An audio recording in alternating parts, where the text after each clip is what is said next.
Hello everyone, welcome back. My name is Arias, and today we'll be talking about Lemonade stock. After this most recent earnings report, we'll break down what management said and what it means for their long-term prospects. We'll talk about their chances that they'll go into car insurance, which I think CEO Daniel Schreibner all but confirmed on an interview with CNBC. If you're just getting started with your research on Lemonade, check out my first video on Lemonade. It'll be the first link in the description, and it goes in-depth on the whole business, and it'll give you a good starting place for your research. Don't forget to like and subscribe if you enjoy this type of content, and leave any video suggestions and feedback in the comments below. And without further ado, let's get into it. First of all, and most excitingly, I got my question answered on the earnings call. I'll play that clip now. We see three central themes that I'll try and address. The first is one of global expansion. Neil F. asked the most upvoted question, which focused on our plans for the EU, and questions by Arias about the Asia Pacific and by Jordan about the UK were also very popular. So that's kind of one bucket, if you like.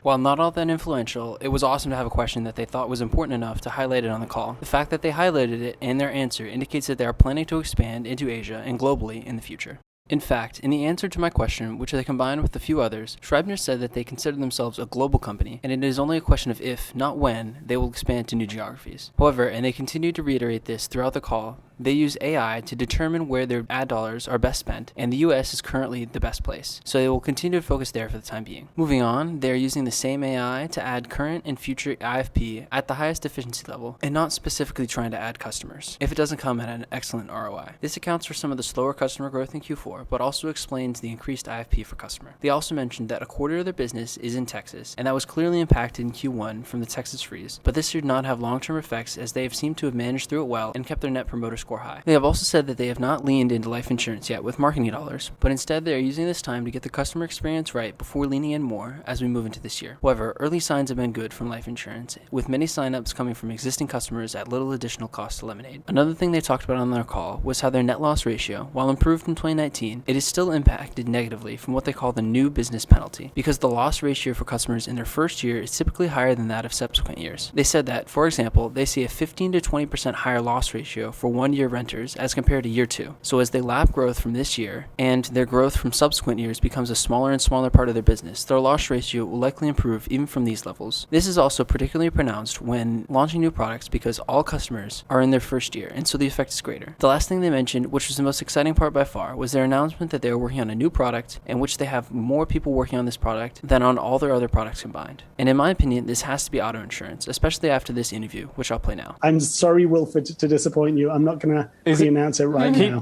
Keep smiling if it's auto insurance. Does that count? There we go. I think we've got it.